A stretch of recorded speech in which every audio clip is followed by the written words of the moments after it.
Good evening everyone. एक बार फिर आप सभी का स्वागत है आपके अपने YouTube channel JM rank booster पर। और आशा करता हूं कि आप सभी अच्छे होंगे और अच्छे से अपने अध्ययन को आगे आने वाली परीक्षाओं को ध्यानगत करते हुए अपनी तैयारी आगे बढ़ा रहे होंगे। तो जैसे कि कल हमने चर्चा की अपने उस खास विषय पर, राजव्यवस्था पर, जो परीक्षा की दृष्टि से काफ़ी महत्वपूर्ण भूमिका रखता है, तो आज हम उसी क्रम में आगे बढ़ेंगे और देखेंगे कि आगे किस प्रकार हमारे संवैधानिक इतिहास को आगे बढ़ाया गया। लेकिन पहले चर्चा कर लेते हैं कि हमने कल क्या देखा।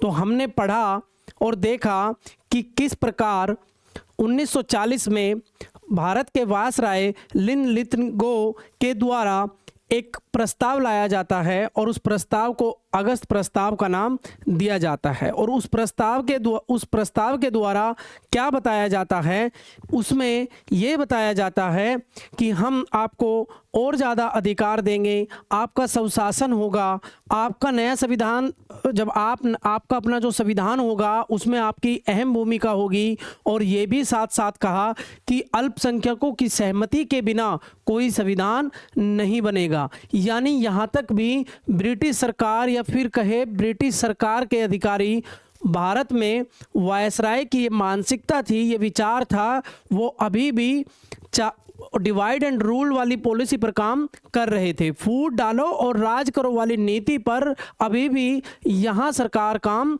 कर रही थी। यानी ब्रिटिश सरकार अभी भी नहीं चाहती थी कि वो भारत को स्वतंत्रता दे या यहाँ से अपने आप को हटाए। तो इसी क्रम में फिर एक नया प्रस्ताव 1942 में आता है और उसको नाम दिया जाता है क्रिप्स प्रस्ताव। तो आज हम देखेंगे क्रिप्स प्रस्ताव। तो ये क्रिप्स प्रस्ताव या क्रिप्स मिशन 1942 में दोबारा लाया जाता है और वही लगभग अगस्त प्रस्ताव की तरह कुछ संशोधनों के साथ दोबारा प्रयास किया जाता है कि किस तरीके से हम भारतीय राष्ट्रीय कांग्रेस को अपनी सहमति में ले, या फिर कहे कि किस तरीके से हम भारतीय लोगों की मानसिकता को थोड़ा अपने हितों में लेके आए। उसके लिए ये भी एक प्रयास था। तो क्रिप्स मिशन, जो कि उस समय आप देखेंगे कि 1942 यानी 1939 में दूसरा विश्व युद्ध शुरू होता है। और ये ठीक वही समय है कि जब युद्ध अपनी चरम सीमाओं पे था। यानी यहाँ ब्रिटेन जब युद्ध में कमज़ोर स्थिति में होगा तो उस पर एक दबाव बनता है कि आप भारत को छोड़े।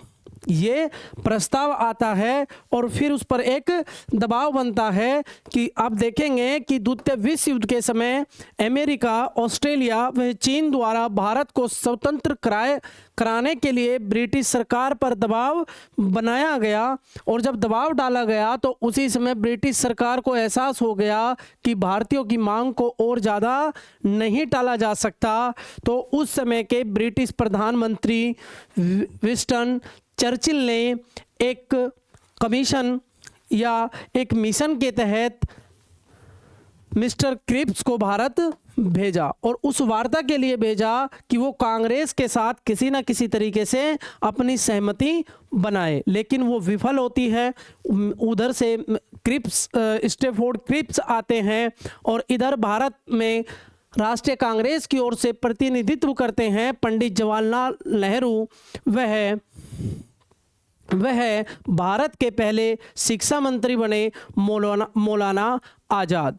तो आपस में वार्ता होती है, लेकिन वो सभी वार्ताएं विफल रहती है और फिर आगे की नई राह खुलती है। तो देखते हैं कि उनके बीच में क्या प्रस्ताव आता है और वो किस प्रकार विफल होती है।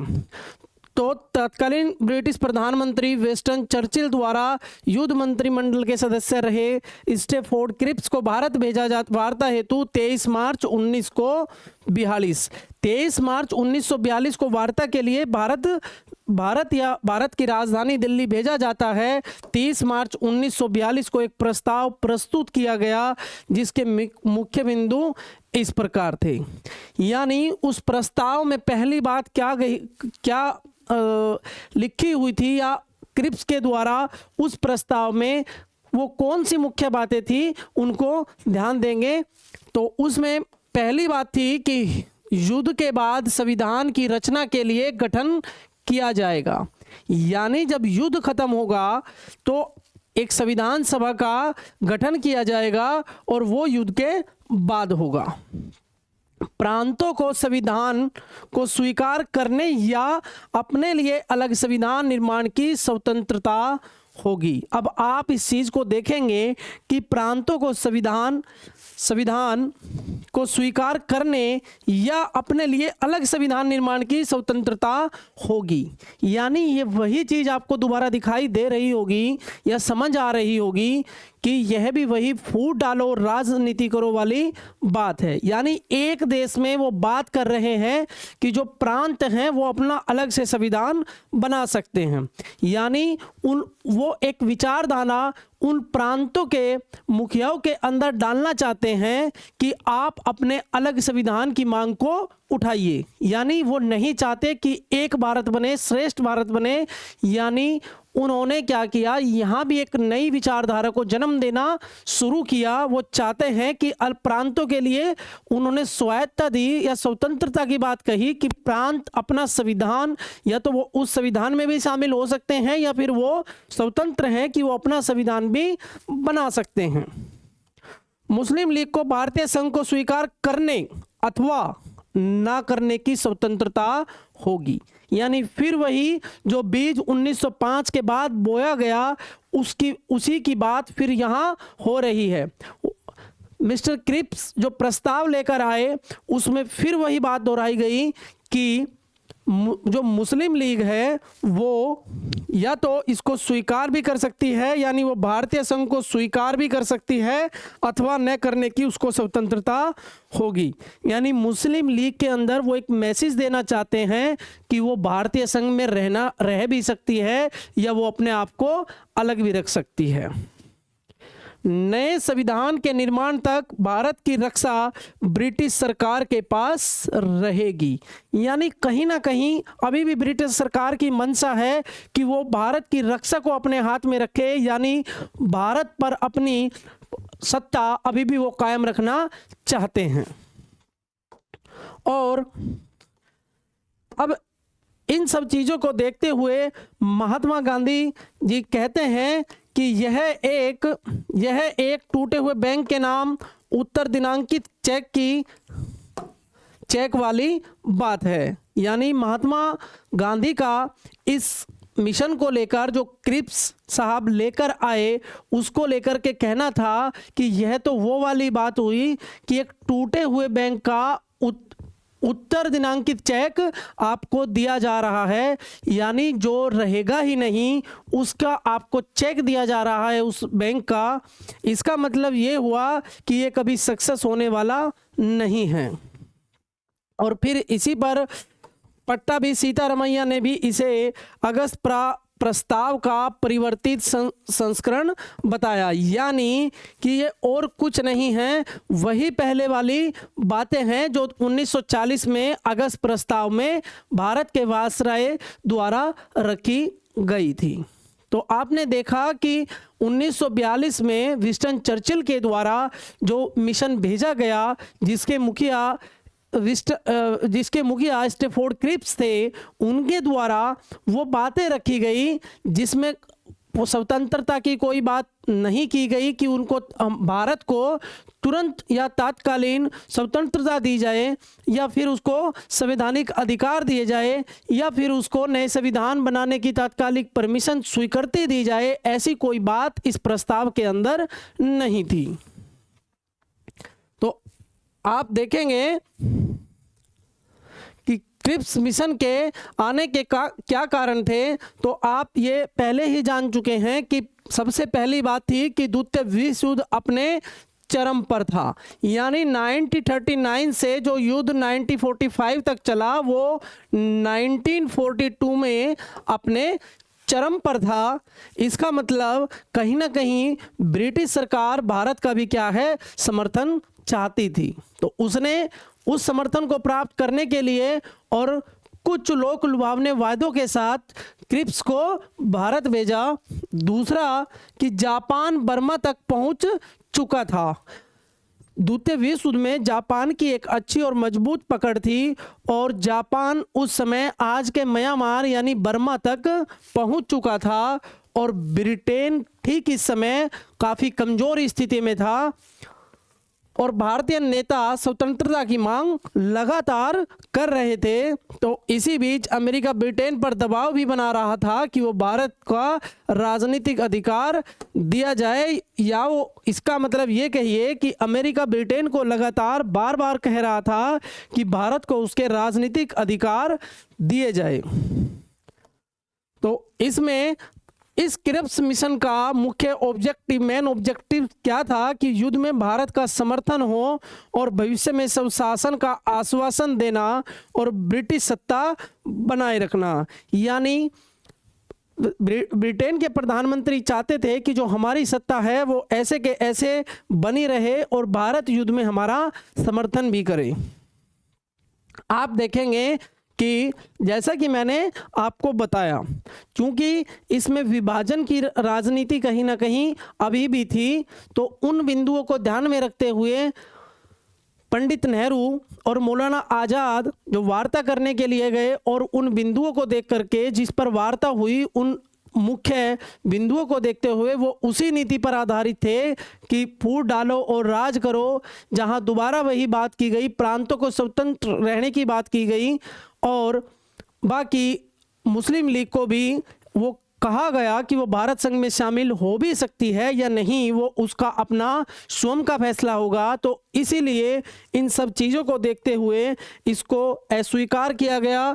तो असफलता के कारणों पर एक बार नज़र डाल लेते हैं। तो कांग्रेस तत्काल स्वतंत्रता चाहती थी, जबकि क्रिप्स प्रस्ताव के अंदर या क्रिप्स मिशन के अंदर कोई भी ऐसी बात नहीं थी कि जिसमें ये साबित हो कि भारत को अभी तत्काल स्वतंत्रता दी जाएगी।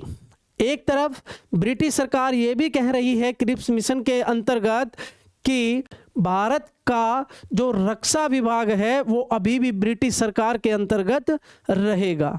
तो इसका मतलब ये हुआ कि कहीं ना कहीं असंतोष वाली बात भारतीय राष्ट्रीय कांग्रेस के अंदर रही होगी और वो नहीं चाहती थी कि इस तरीके से हमारे ऊपर रक्षा विभाग के नाम पर जो ब्रिटिश सरकार हमारे ऊपर अधिकार चाहती है वो उसको लंबे समय तक नहीं चाहती थी।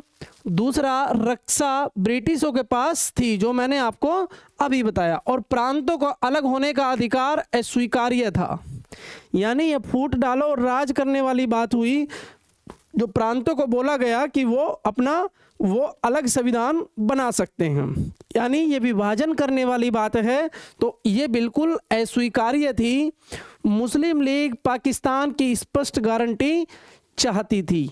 यानी ये क्रिप्स प्रस्ताव मुस्लिम लीग को भी एक तरफ जहां राष्ट्रीय कांग्रेस को भी अच्छा नहीं लगा, तो ये मुस्लिम लीग को भी स्वीकार्य नहीं था, क्योंकि इस मिशन में कहीं भी पाकिस्तान की जो मांग रखी गई थी वो कहीं भी स्पष्ट नहीं थी।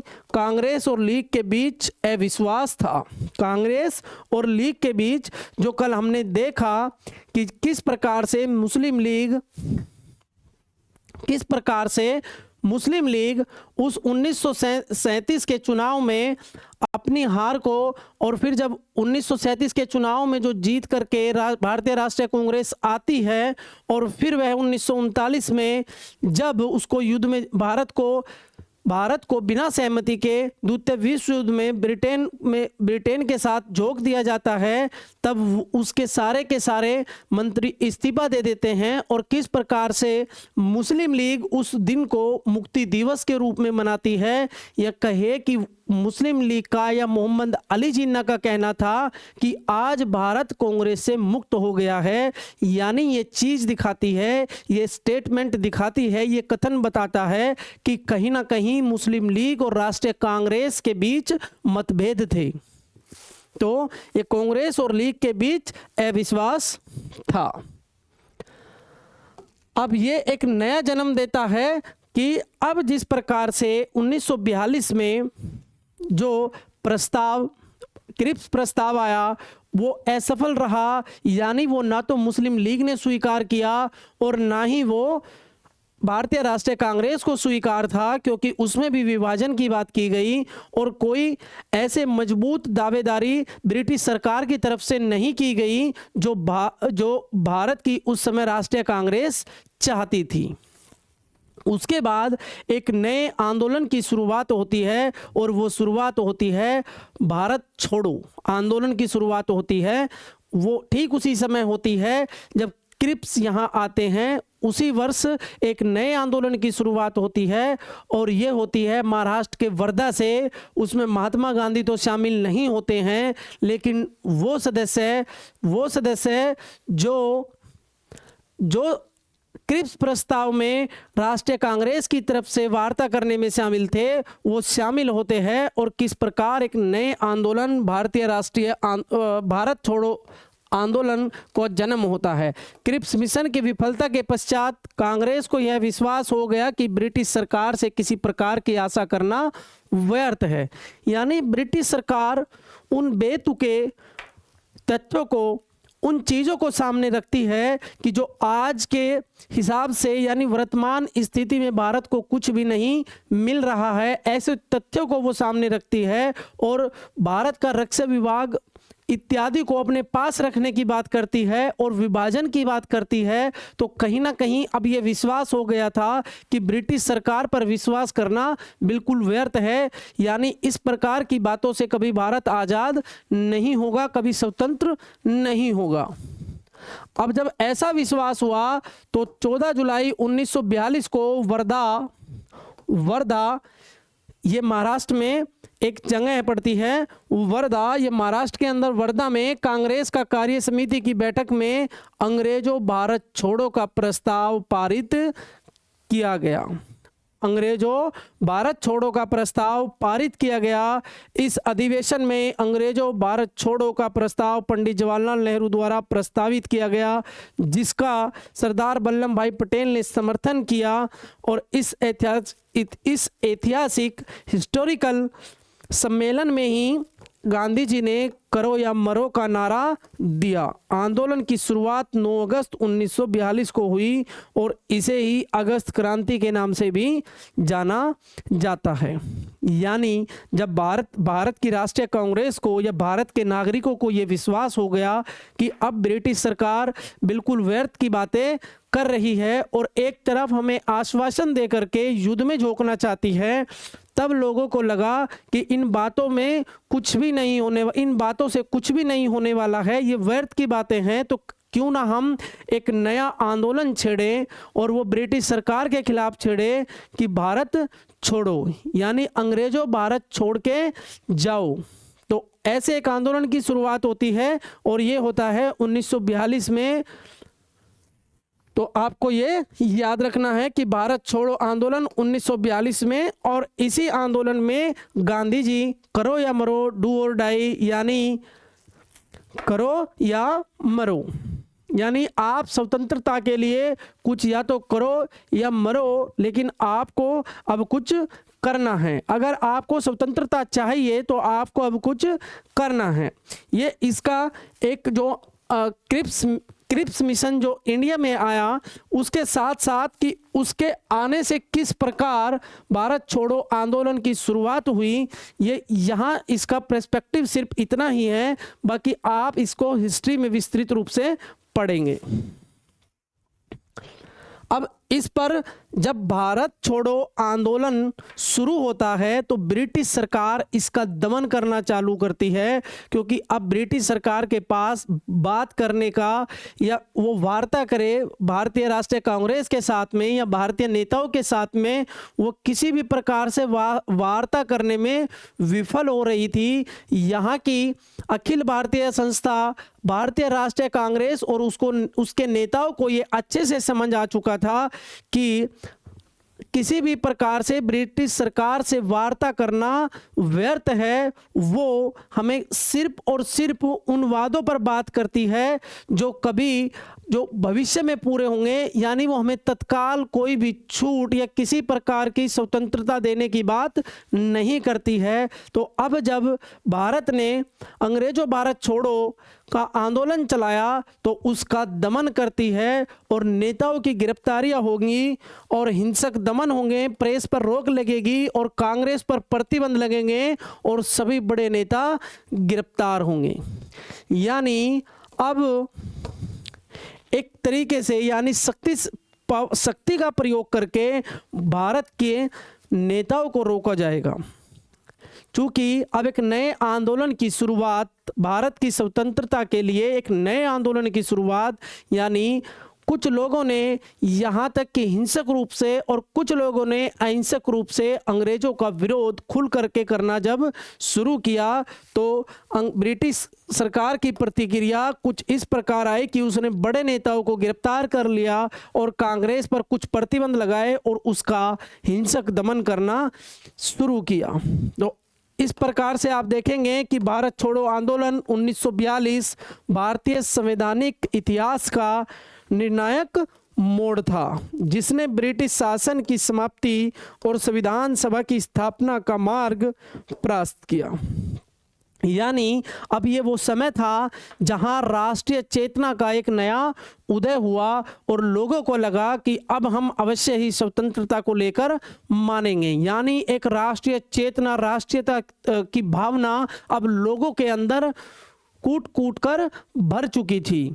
कहीं ना कहीं आप ये भी कह सकते हैं कि न जाने कितनी पीढ़ियां अब तक अंग्रेजों का वो दमन झेल चुकी थी, किस प्रकार उनका शोषण हुआ और बहुत लंबे समय बाद ब्रिटेन कमज़ोर स्थिति में था। उसका कारण था द्वितीय विश्व युद्ध, और इस कमज़ोर स्थिति का और अंतर्राष्ट्रीय दबाव का जो फायदा भारतीय राष्ट्रीय कांग्रेस की एक अच्छी नीति ने लिया वो वाकई ही तारीफ के लायक था। तो इस प्रकार से आपने देखा कि किस प्रकार राष्ट्रीय कांग्रेस ने एक नए आंदोलन की शुरुआत की, और जैसे ही आंदोलन की शुरुआत होती है उसके फिर 1945 में एक नया योजना लेकर आते हैं भारत के नए वायसरॉय, और उनका नाम होता है वेवेल।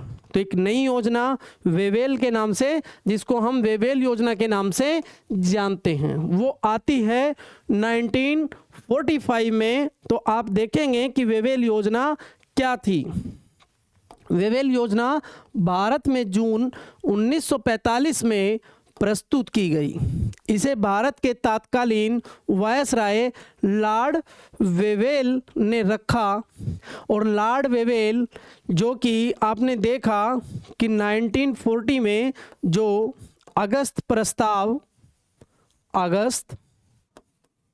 प्रस्ताव लाया गया, उस समय भारत के वायसरॉय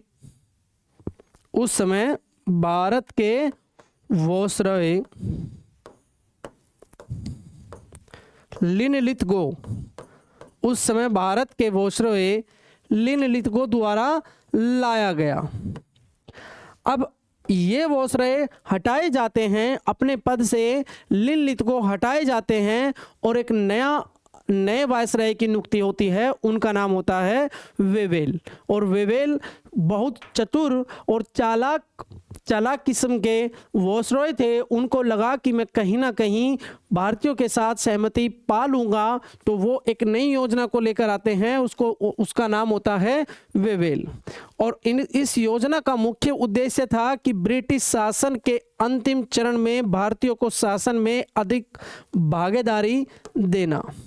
यानी उनको अब ये लगने लगा है, यानी ब्रिटिश सरकार को अब ये लगने लगा है कि ये अब उनका अंतिम समय है, और वो किस प्रकार से कहीं ना कहीं भारत की जनता को मना सकते हैं या राष्ट्रीय कांग्रेस को अपनी सहमति में ले सकते हैं। तो ये उनका अंतिम समय है। तो वेवेल ने योजना के अंतर्गत कहा कि अब भारतीयों की ज़्यादा भूमिका या भारतीयों की शासन में अधिक भागीदारी हम देंगे और राजनीतिक गतिरोध जो था उसको तोड़ने की बात भी वेवेल ने की। यानी राजनीतिक गतिरोध किन लोगों के बीच में था? राष्ट्रीय कांग्रेस और उस समय रही दूसरी मजबूत ताकत मुस्लिम लीग। यानी वेवेल चाहते थे कि ये राजनीतिक गतिरोध दूर हो और हम इनको बराबर बराबर आगे देखेंगे कि बराबर बराबर इनको हम बराबर बराबर भागीदारी कहीं ना कहीं राजनीति में हम इनको दे। यानी किसको? राष्ट्रीय कांग्रेस और मुस्लिम लीग को। तो इसकी ऐतिहासिक पृष्ठभूमि यानी हिस्टोरिकल बैकग्राउंड क्या था कि द्वितीय विश्व युद्ध की समाप्ति की ओर था और भारत छोड़ो आंदोलन यानी 1942 से ब्रिटिश शासन कमजोर हो चुका था। कांग्रेस और मुस्लिम लीग के बीच गंभीर मतभेद थे। ब्रिटेन समझ चुका था कि भारत को अब ज़्यादा समय तक नियंत्रित नहीं किया जा सकता। यानी ये 1945 की बात हो रही है और अब ये लगने लगा था कि अब भारत को किसी भी तरीके से कंट्रोल नहीं किया जा सकता। अब वो एक तरफ मुस्लिम लीग और भारतीय राष्ट्रीय कांग्रेस के समझौते की भी बात कर रहे हैं, दूसरी तरफ उनको ज़्यादा राजनीतिक अधिकार देने की बात कर रहे हैं। तो ये लगने के कारण अब वेवेल इस प्रकार की बात करते हैं कि हम उनको ज़्यादा राजनीतिक अधिकार अब देंगे, यानी उनकी शासन में ज़्यादा भागीदारी होगी।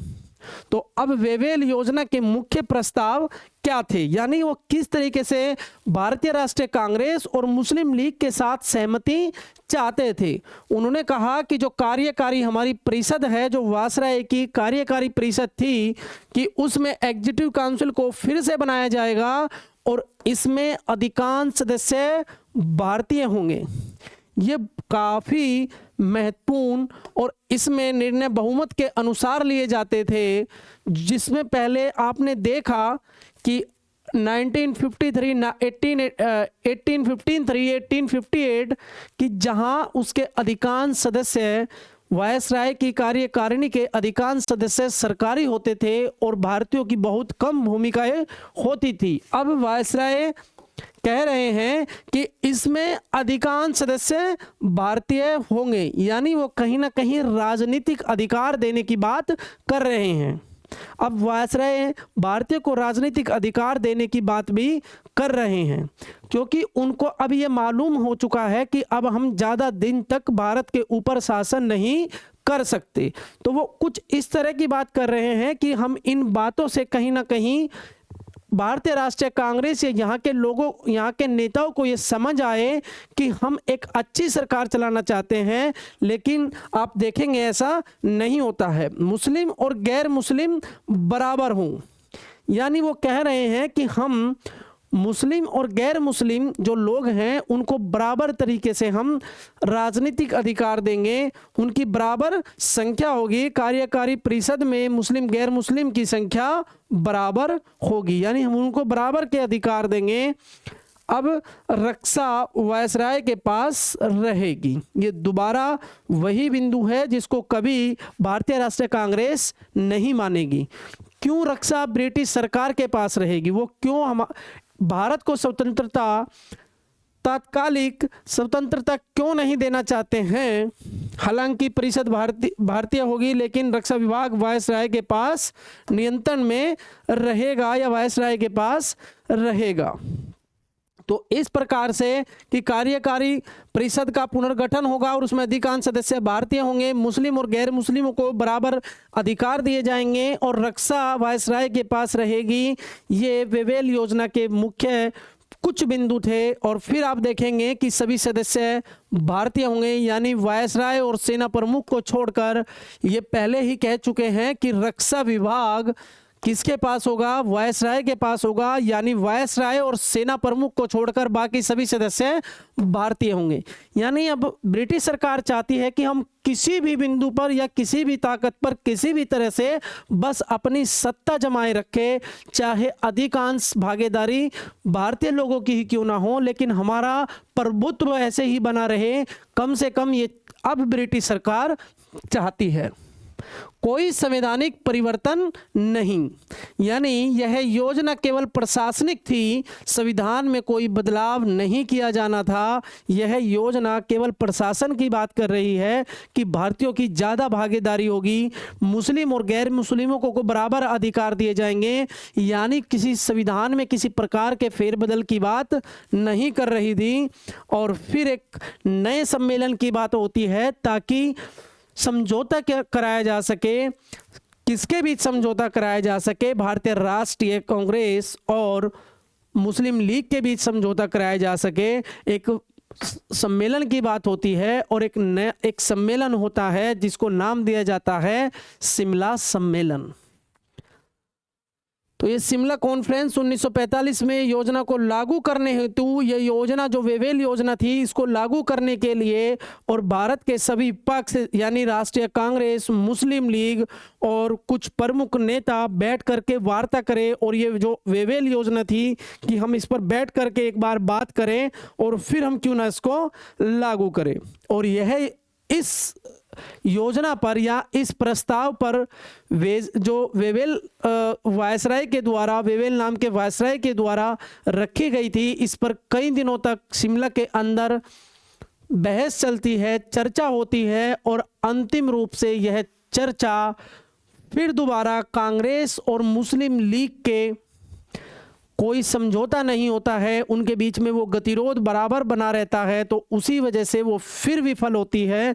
लेकिन देख लेते हैं कि शिमला सम्मेलन मैंने कहा कई दिनों तक चले, यानी 25 जून से 14 जुलाई तक लगभग 20 दिन चले। 1945 20 दिन 25 जून 14 जुलाई 1945 के मध्य शिमला में एक सर्वदलीय, जिसमें यानी सारे दल शामिल थे, सम्मेलन आहूत किया गया। सम्मेलन में कांग्रेस प्रतिनिधि मंडल का नेतृत्व अबुल कलाम आज़ाद ने किया और गांधी जी ने सम्मेलन में भाग नहीं लिया। मुस्लिम लीग यह चाहती थी कि वायसराय की कार्यकारिणी परिषद में नियुक्त होने वाले मुस्लिम सदस्यों का चयन सिर्फ वही करेगी। यानी आप देखेंगे, जब इतिहास पढ़ेंगे तो आप देखेंगे कि मुस्लिम लीग चाहती थी कि मोहम्मद अली जिन्ना सीधे सीधे वायसराय की कार्यकारिणी में शामिल हो, उसके लिए कोई चुनाव ना हो, और अगर चुनाव हो भी तो सिर्फ वही पृथक निर्वाचन वाली बात कि मुस्लिम कैंडिडेट ही उसका चयन करे। तो कांग्रेस ने ये प्रस्ताव पूर्ण रूप से अस्वीकार किया कि नहीं, ऐसा नहीं होगा, सभी मिलकर किसी व्यक्ति का चुनाव करेंगे, जिसे कांग्रेस ने अस्वीकार किया। फलतः 14 जुलाई को वायसराय ने शिमला सम्मेलन को विफल घोषित कर दिया, क्योंकि इस सम्मेलन में कांग्रेस अखंड भारत, एक भारत श्रेष्ठ भारत की मांग कर रही थी, वहीं मुस्लिम लीग पाकिस्तान के लिए अपनी जिद पर अड़ी रही। यानी मुस्लिम लीग अलग पाकिस्तान चाहती थी और उस पाकिस्तान की बात कहीं ना कहीं वेवेल योजना में भी नहीं की गई। और एक तरफ यहाँ शिमला सम्मेलन में मुस्लिम लीग के द्वारा ये भी बात रखी गई कि वो अपना निर्वाचन कार्यकारिणी परिषद के सदस्य के रूप में, मुस्लिम सदस्य का निर्वाचन वो अपनों में से करेगी, यानी अपने संप्रदाय से करेगी, तो अपने संप्रदाय से करेगी। अब यहाँ के बाद होता क्या है, यहाँ के बाद अब एक नया मिशन भारत में आएगा और ब्रिटेन के प्रधानमंत्री ये घोषणा करते हैं कि हम भारत को आज़ादी देते हैं। और फिर एक मिशन भारत को संविधान को तैयार करने के लिए एक प्रस्ताव के साथ भारत में भेजा जाएगा और फिर एक अंतरिम सरकार का गठन होगा और भारत के संविधान की निर्माण की प्रक्रिया, या कहे कि भारत के संविधान के निर्माण की शुरुआत होगी और एक नए स्वतंत्र, नए जन्म लिए स्वतंत्र भारत का सपना साकार होगा। तो ये सब चीज़ें हम देखेंगे अपनी आगे वाली क्लास में, और कल देखेंगे हम वो सारे सभी क्वेश्चंस जो टॉपिक अब तक हमने डिस्कस किए हैं। आशा है कि आप अच्छे से समझ रहे होंगे, और वही एक निवेदन मेरा आपसे बार बार रहेगा कि अगर आपको अच्छे से समझ आ रहा है और आप हर टॉपिक को अच्छे से क्लियर करते हुए चल रहे हैं, तो मैं कहूँगा कि आप इन क्लासेस को शेयर करते रहें ताकि औरों को भी इन क्लासेस का अधिक से अधिक लाभ मिल पाए। Thank you.